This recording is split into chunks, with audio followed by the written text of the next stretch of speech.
Hello everybody and welcome to another video. Now, since England and Scotland will be playing each other in the Euros, that got me thinking, what is the best ever combined XI 11 between the two countries? And then I thought, wait, what about our cousins from Wales and from Northern Ireland? Why shouldn't I include those as well? And so in this video, we'll be going through my best 11 from the home nations. That is Northern Ireland, Wales, Scotland and England. I think a lot of you could be saying, well, you could just fill that up with English players and the odd Scottish, which to be fair, I think is true. And yeah, just based on how the nations have done over the years, I think Scotland and England have produced the best players. That's not a dig at Wales or Northern Ireland, that's just my opinion. And yeah, so for this video, to make it fair for all nations, I have to include one person from each of the 4 home nations. So let's dive straight into it. My 11 of the all-time best British players. Before we do though, please hit that like button and subscribe if you're new. Thank you very much.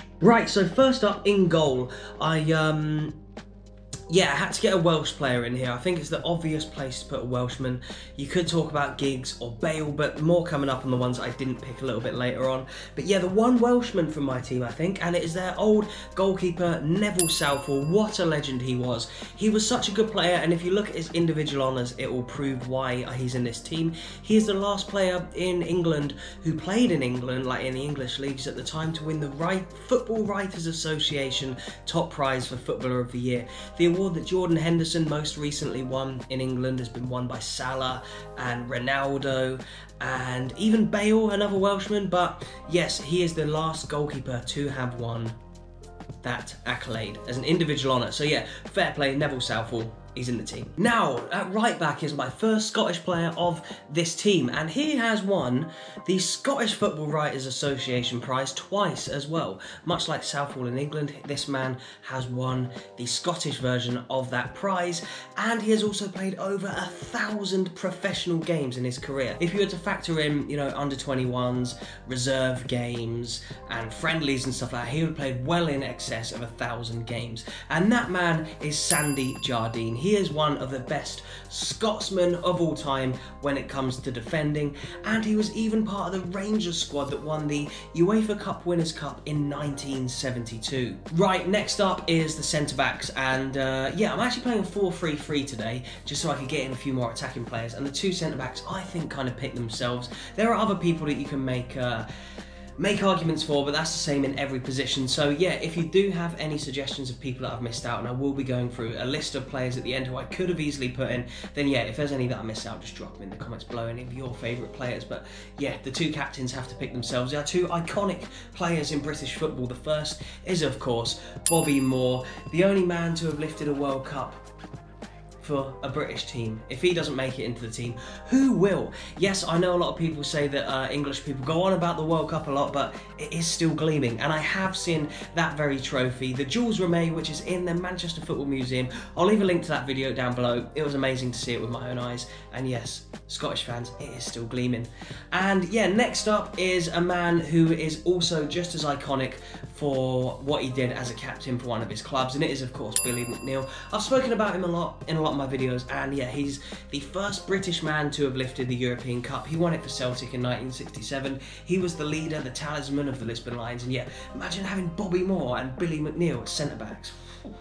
You wouldn't concede many. Now, I know that a lot of the players I've just picked, the first 4, the keeper, the right back and the 2 centre-backs, have been from kind of years gone past, but the left back is someone who has played in a lot more of a modern era, and that man is, of course, Ashley Cole. Yes, you guessed it right. Ashley Cole is a player who, when we look back at players over the past, you know, decades, 20 years, something like that, there's not many British players that you could say are the best in their position. Actually, nowadays, I'd say Robbo is considered as probably the best left back in the world, has been for a couple of years, but a lot of people were saying that about Ashley Cole, but for 5-10 years that he was the best in his position, and I don't think there's many that came close to him. You got Maldini, you got Roberto Carlos, who are maybe a little bit better in the era before Cole, and then also like Marcelo, but he was kind of coming in as Cole was getting a little bit older. But during like Cole's you know, golden years of when he was at Arsenal and then going through at Chelsea under Mourinho. I don't think there's many that can match him. And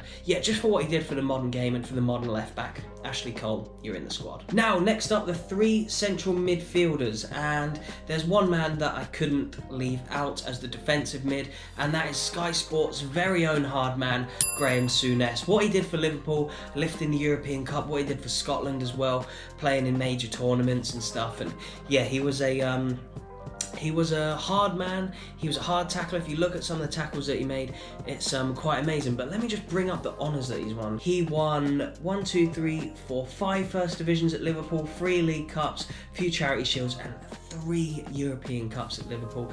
He won the Premiership at Rangers as a player, the Cup at Sampdoria. He's a player who kind of defined his role as that hard man in the midfield, and yeah, he makes it in this team as the defensive midfielder. But my other 2 midfielders are 2 Englishmen who also, yeah, defied what it meant to be a midfielder. One of them is a Sir, and he's also part of the 1966 World Cup winning squad, Sir Bobby Charlton. He obviously survived the Munich air disaster. What a tragedy that was, but he came through it. He eventually won the European Cup with Man United and also played a big part in England winning the World Cup as well. And yeah, he's just seen as an all-round legend, isn't he, in the world of football. And yeah, he's, you know, he makes it in as a centre mid, but I guess he could play anywhere on the pitch. He was Man United's top scorer for a number of years until Rooney obviously overtook him. But yeah, what a player Bobby Charlton was. He has to make it into this team, as does Paul Gascoigne, a man who played up here in Scotland for Rangers, but yeah, also did absolute bits down in England, of course. He also played for Lazio. And yeah, if we look at, you know, I spoke about Ashley Cole being a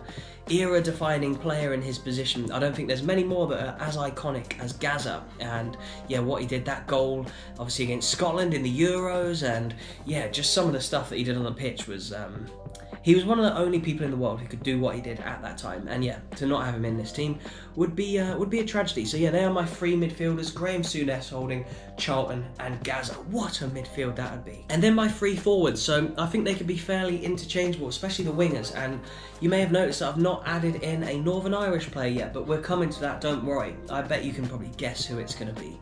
And yeah, but first off, I've gone for King Kenny, Sir Kenny Dalglish.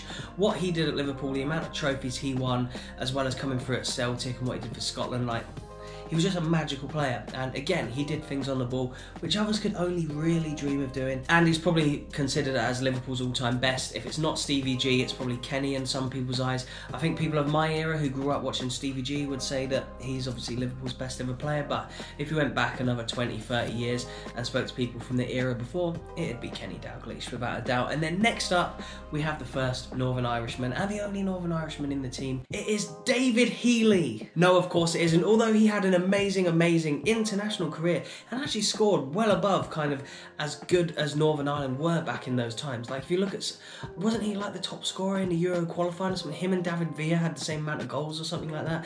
Absolutely insane he was. But you know, it's not him, it's George Best. Again, like Kenny Dalglish, an era defining player who like was one of the best.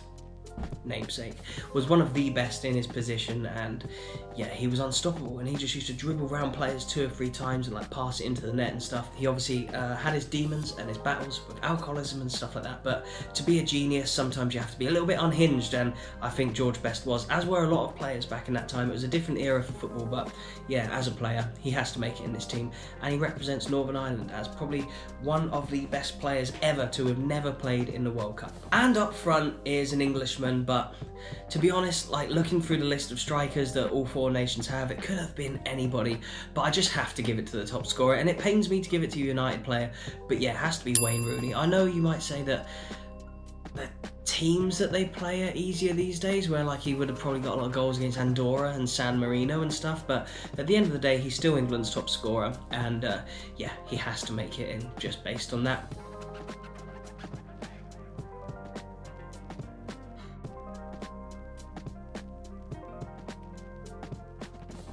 But yeah, who have I missed out of this team? So I've got a list of players here in front of me who I could have easily have put in instead of anyone else. So Ryan Giggs and Gareth Bale, obviously 2 Welshmen who kind of define the left-sided role for them, I guess you could say. 2 left-footed wingers who have done so well and done so much in the game. They could have gone in, to be honest. But Sir Kenny, George Best and Rooney, Are you going to put Bale or Giggs in over them? Obviously, it's a game of opinions, but, you know. Gordon Banks in goal, I think maybe if I'd have slotted Giggs or Bale into the attack, I probably would have put Gordon Banks in over Neville Southall.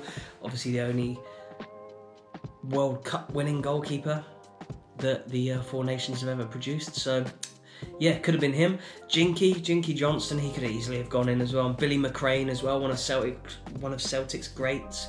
Stevie G, obviously mentioned him slightly earlier. Lamps, Scholes, those three midfielders of the golden generation that never did anything really, but yeah, three amazing midfielders who really could have easily made it in. Ali McCoist, Dennis Law, John Gregg, Davy Cooper, Sir Stanley Matthews, just a list of a few people that I really could have put in. But yeah, if there's any others, do drop them down in the comments below. Please like this video if you haven't already. If you've got to the end, I guess you quite enjoyed it. So yeah, please do drop me a like on this video and drop a comment down below if I've missed anybody out. Please do subscribe if you aren't already. I've created so many videos this December, and yeah, I'd really appreciate it if you could subscribe. There's more videos coming up in 2021. I've got a match day vlog coming up on Boxing Day. I'm going to a match, so yeah, there's loads more coming, like I say. So yeah, please do subscribe and like this video. Thanks very much for watching, and I'll see you in the next one.